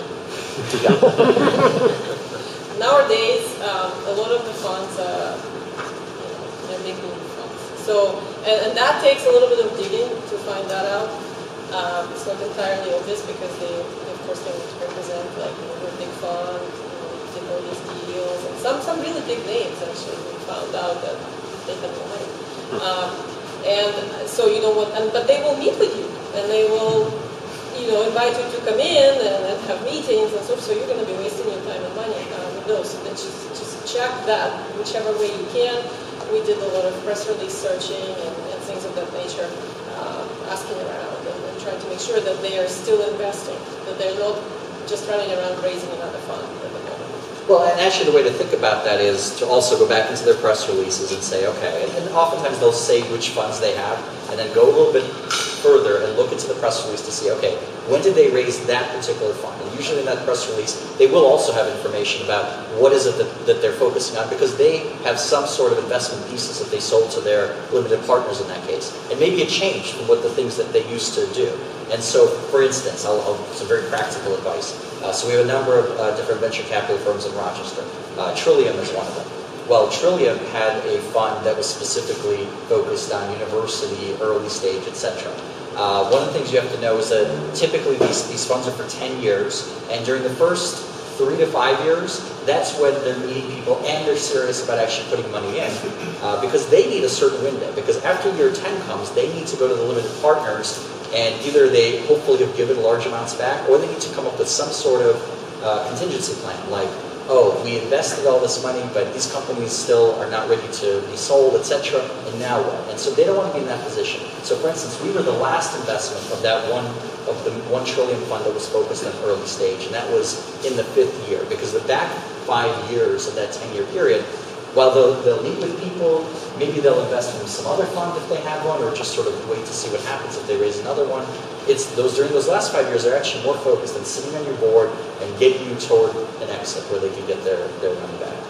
So Trillium, right now, their funds that are active are more focused on later stage stuff. So for instance, this company Auction Direct that you always hear, that's one of their big companies, but that's not a technology company in the pure sense of things, and it was a much more late stage company. Excel Partners, this is the one where you can still go, and they do go. They just got money from something called Innovate New York. It's closing sometime in the next month or two. And so they're going to have money. To go. Right. And they're owned by, and they're a nonprofit. They're kind of owned by the University of Rochester. They don't have the same profit motives. They're willing to take risks and invest the money at an earlier stage and more scientific. And these guys invest in way out there. So, it's very, very early stage, and they will consider it because partially they're government funding, and so that's their thing. And they get money, so place to go. I mean, the third place that people mentioned, I think was mentioned earlier today, was Rochester Angel Network. They sort of don't have a totally concrete thesis about what they'll invest in, but one of the pieces of advice for that is that typically these are individuals who are not necessarily that scientifically technical themselves. They're kind of more the, okay, I've made my money, maybe I'm retired, this is a way for me to give back to the community. And so they're not going to do due diligence and necessarily understand what they're investing in, but they want to, and therefore they will invest money typically when somebody else who has done the due diligence, like a Trillium or an Excel or someone like that, has come into the deal. So typically don't go to them with something very complex that you don't already have money coming into from some other source that they'll think is credible institutional investment. A lot of them are expert on certain areas. for Rochester. Yes, no, of course. And there are individuals, by the way, who step outside of the group role. In fact, that is one of the nice things about interacting with it. Because there are like the people who sell Propel, who sell the Rochester Tech, yeah. those have $100 million. That's a good point. And actually, what does oftentimes happen is that while the group itself does not invest, oftentimes people who present there, if they have something that kind of connects with an individual, they end up putting money in outside of it. Trillium actually does the same thing. They have the Trillium Angel network as well. So people who are particularly excited about some opportunity will put money on top of the Trillium money. So you're right. I don't mean to disparage the people there. I'm saying as a group, oftentimes they will not come in and yeah. In the context of starting a business, regarding point number 2, which is finding the right people on the team, what are some of the more subtle clues that maybe some indicators that some people didn't belong, because that's a pretty vulnerable position to be in, and it doesn't be fatal. Subtle clues. Not so subtle. Not subtle. Yeah, some of them are not so subtle. I'm trying to think, a good example. Well, we do want to look for attitudes. So, for example, if you're interviewing somebody and they're, very experienced and they come across, very well, and the things that they've done and how they represent themselves and so forth, and the first thing they're interested in, how much you're going to pay me, or this not that it's a bad thing that people want to make money. Everybody wants to make money. It's understandable. So we assume it's always there. But if that, and then they're asking you, oh, but can I have this, or can I have this benefit? Oh, but my other company. So if the bulk of the negotiation centers on them trying to negotiate every little thing from the benefit package and from the salary, to me personally, it's a red flag, because I'm looking for somebody who thinks like an owner. I'm inviting them to participate in the business that we're building together. So I'm looking for people who are here, let me roll up my sleeves and do things. And they get very richly rewarded. By the way, the team boys that report to me in sales, they make way more money than I do. And there are some examples in other parts of the company where that's the case. They make more than their bosses and the founders of the company. So the reward is always there. It's just, for us, it's important to make sure that we reward the right people. Okay? And they need to show first that they actually deserve that. Yeah, flexibility is important. The other thing to keep in mind is, especially if you're going to take people who are in situations where there were departments, and so, or people under them, or support staff, none of that stuff exists, obviously, in a startup. And so people need to, and you can actually talk about this, with them oftentimes, and they'll look a little bit uncomfortable that, okay, you're going to be doing this, that, and that for yourself. And when something comes up, there isn't a department, there's you and only you, and what you're really looking for in those cases are people who don't mind truly rolling up their sleeves and doing anything and everything, even if it's not part of their job description. I would say the other part that's, and this is in many ways, or for us was a little bit more difficult, is sometimes it's not even necessarily their fault, the people that they're no longer kind of make sense for the picture. Some of this happens when you're shifting to plan B, C, or D. Because some of the people that you brought in that were maybe very, very well suited for plan A, all of a sudden they're kind of, you're not sure what to do with them. And you could see it oftentimes happening where they sort of raise their hand for random assignments, which is a very nice thing. But then, there's this feeling like, okay, now the person's doing things that totally don't make sense anymore. They're probably not feeling comfortable. Everyone else doesn't understand. In many ways, some of those kind of hiring mistakes were the most difficult, because it's not that they even did anything wrong. They just weren't the right person anymore based on something new that you were doing. Also, be aware of kind of industry experts if you're hiring, especially in the I'm running sales department, so obviously our industry, big industry, contract research organizations, there are salespeople from contract research organizations. There's always temptation to find industry better and put them in charge of sales, go and selling this thing. Unfortunately, industry veterans grew up in the industry where this thing that you're just going to sell didn't exist. They're themselves not comfortable with it. They don't know why the customer would buy it, because the customers used to buy something completely different from them. And so oftentimes, and this was true I iCardiac, it was true in virtual scopics. We did have a few industry veterans who had to let them go because they're just not comfortable and they can't understand and they can't get why a customer would be excited about this technology and it just never works out. Not because they're not smart or it's just a product of experience, I would say. So sometimes experience hurts. But some people are, they come in and because they saw the problem before. We have another lady that I hired who's truly industry veteran. She's been in the industry for 26 years. And she got it even before, we started working with her when she was in a different company. She was a partner of ours.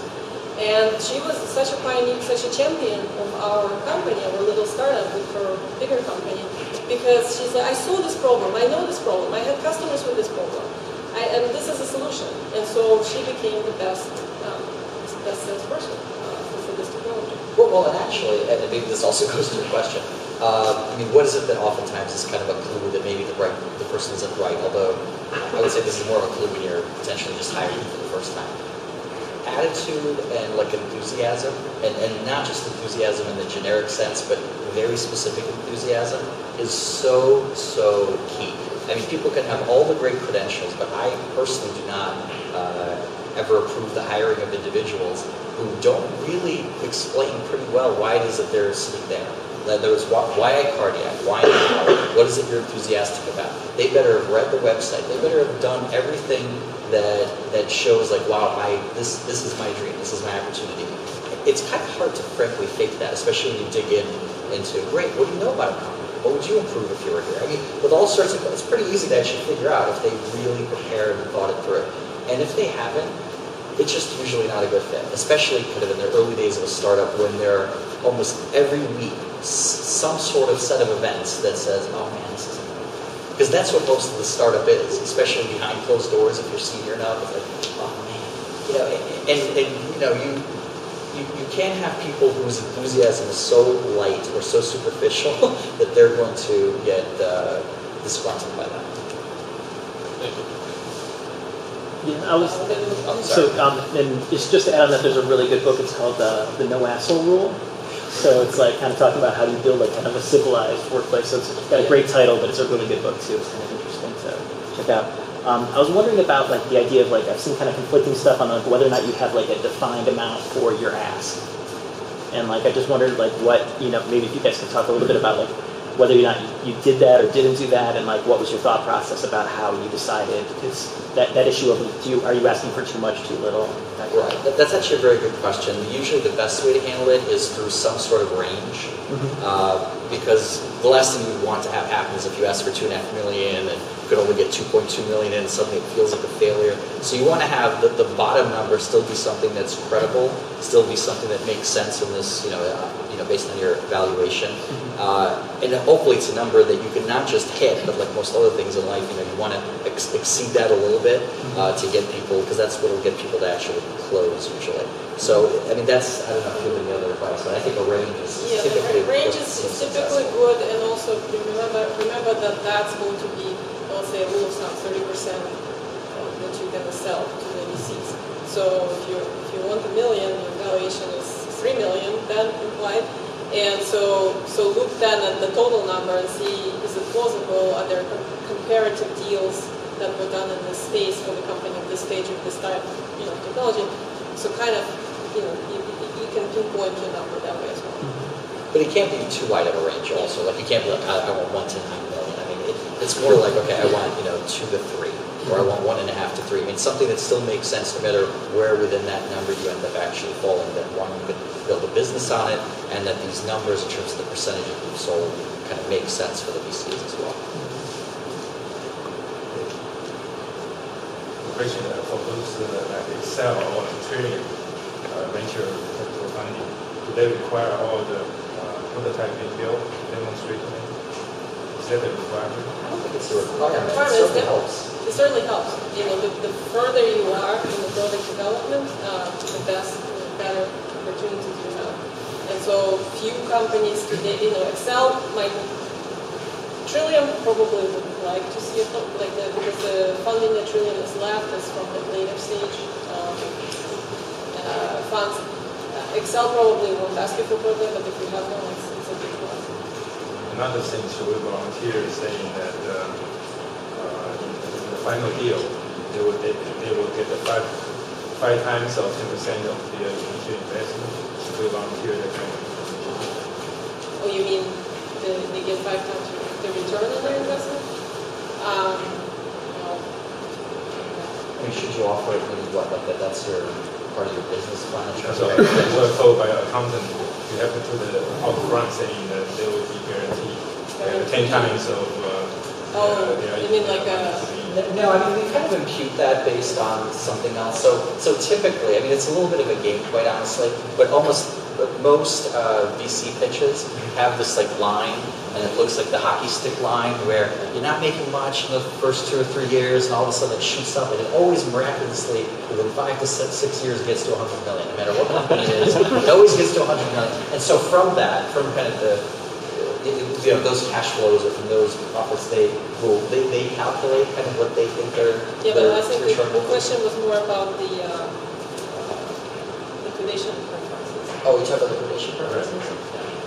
Oh boy, you really want to, okay, so there's a few things in, when you negotiate with the VCs that kind of sneak up and really end up hurting. They don't look that bad at the beginning. And all of the liquidation preferences and the dividend percentages, I mean, those two things are particularly difficult because oftentimes people have, they have very optimistic ideas, oh, within 4 years it's this, and they're recalculated. It usually becomes something quite worse than that. And you also set a precedent because most of the time, when you, especially if it's an early round, there's a pretty good chance you're going to have rounds on top of it, and that those people will invest again. And now you sort of set a precedent, and now you're going to, usually give money on top of that. And I mean, I think if we had gone with the dividend preferences and liquidation, the dividends and liquidation preferences that initially were offered to us, I mean, I think that within a couple of years, this would no longer be worth our while to be in that company. I mean, it's like anything else. It's like compound interest, right? I mean, it sneaks up on you and becomes a very, very big deal. And in fact, it's one of the reasons why, even with moderately successful startup companies, oftentimes the founders don't actually end up doing particularly well because of liquidation preferences and dividends. That's the point you have to negotiate in your part as much as you can, because those things really do matter. But Excel has, I think they have very light terms, and they have their term sheet on the website. Well, at least used to have their term sheet.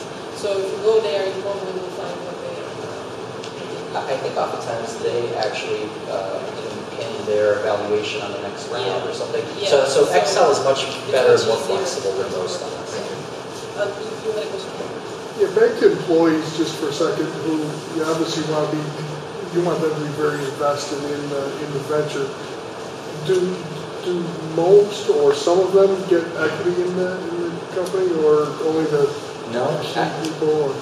Well, I mean, we actually, every single employee of iCardiac has stock options for a number of reasons. One, I think we talked about being very lean. One of the nice things is that you're able to use it a little bit to supplant some of the market rates that you otherwise would have to pay for salaries. So frankly, it helps when you're trying to be as lean as possible to give out part of the money in equity.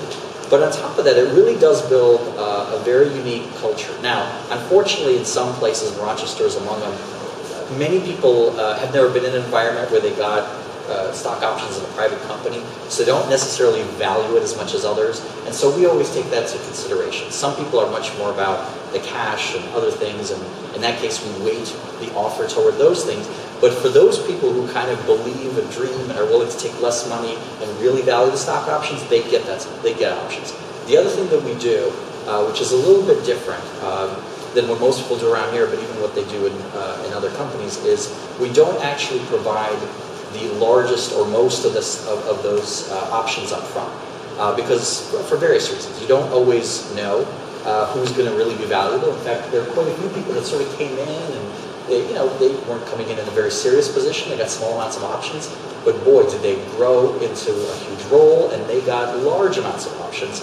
And it was much more comfortable to do. But the second part of it is that you want to be able to give people something every single year, because it does take time. And every year it basically acts as a supplement to the amount of cash that people would otherwise expect for a good job. And I think that there's just something different when we own something, and I think our culture reflects that at iCardiac.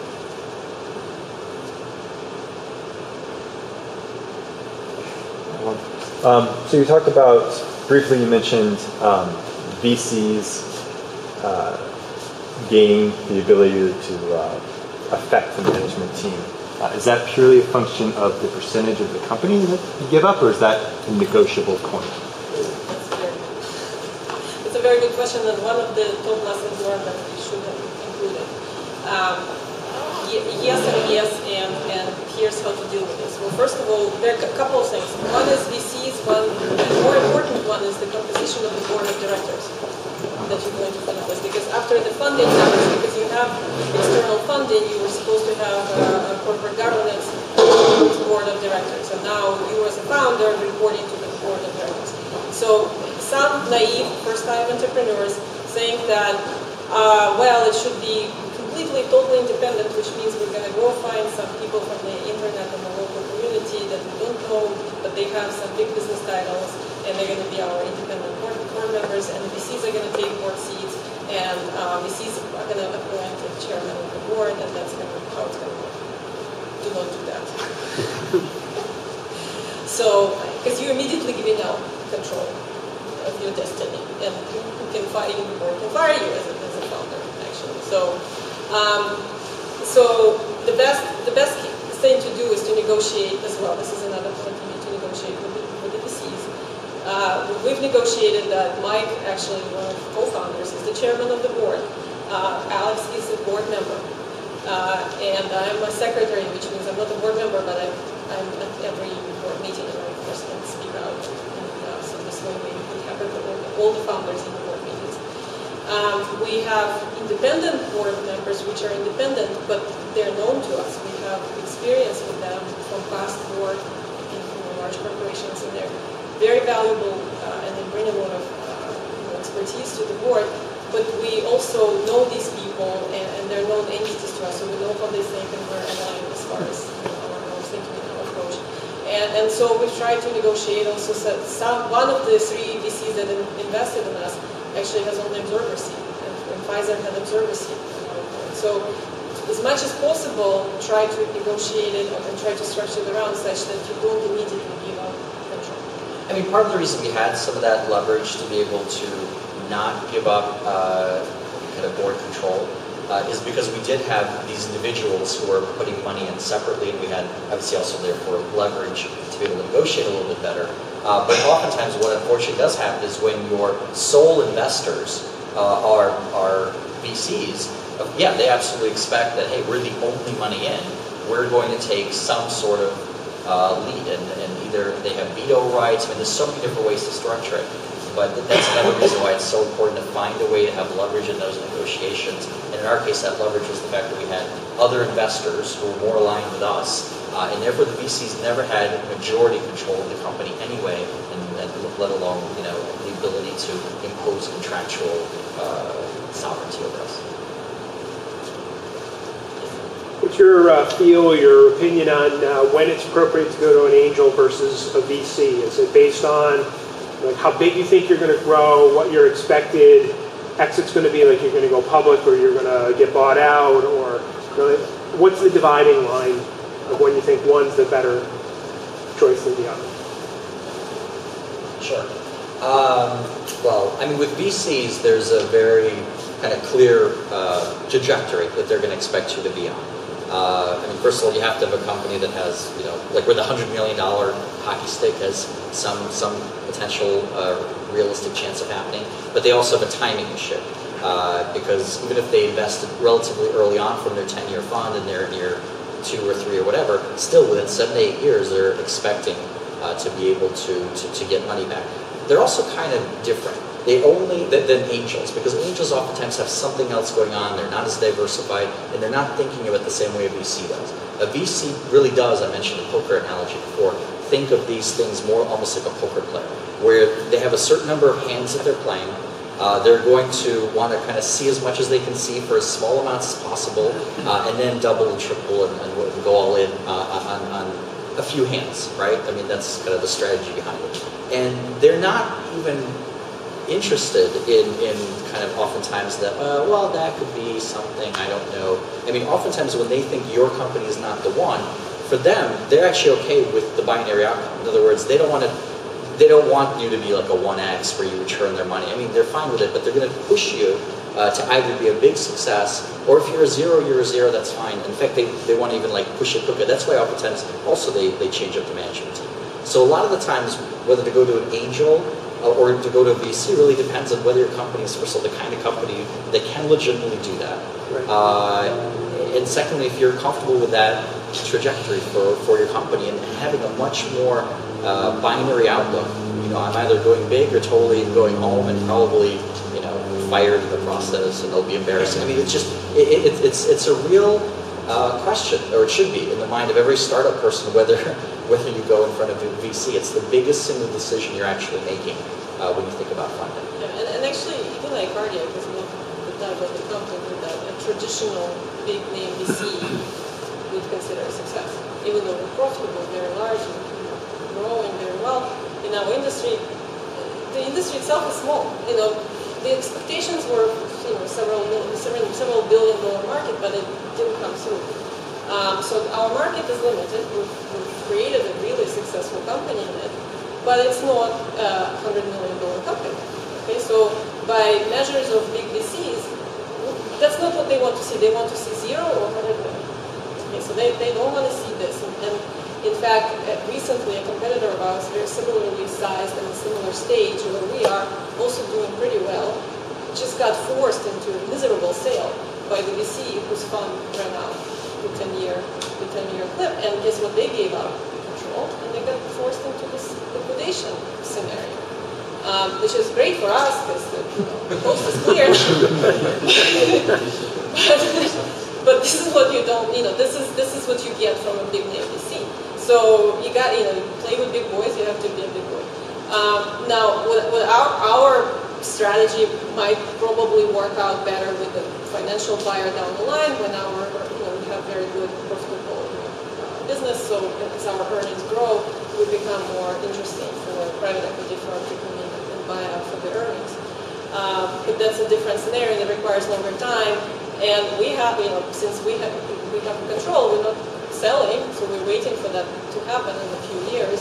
And that's what creates luxury. If you think that your business is kind of like in between or maybe small, it's probably a good idea to start with an angel and then go to a VC. I mean, that last point is actually quite interesting to think about too, because things have really changed in terms of who are the potential buyers of all sorts of companies, because there is a very thriving M&A market, but that M&A market is really for these companies that are profitable and some with some sort of defendable position, but oftentimes these are more like $10 to $70 million acquisitions, and the acquirers are totally different than the acquirers of years past. They're not necessarily the big companies. A lot of times they're foreign companies who want to get a foothold, for instance, in the United States. They're actually now a lot of these like family offices who no longer believe that they, or no longer feel totally comfortable putting large amounts of money in VC funds, in stocks and bonds, etc. And they're actually looking for alternative investments, and for them, profitable companies are the thing. So a lot of the things that have actually driven the M&A market, and the parts of it that have been driven, are these smaller companies. And there's absolutely nothing wrong in life. In fact, it makes life a lot easier, oftentimes, to aim to be one of those companies and have that kind of success story. Frankly, it's also nicer along the road, too. There's, by the way, a good presentation on the that happened at the national meeting this year, the National Venture Capital Association. I think their website is nvuca.org. That specifically talked about I think it's called Exits in 2012, and you'll actually see like what those numbers are, and they're staggering. I mean, the people who buy companies now are a totally different group of people that used to buy companies 5 or 10 years ago, and therefore, obviously, what you should be aiming to build is quite different as well.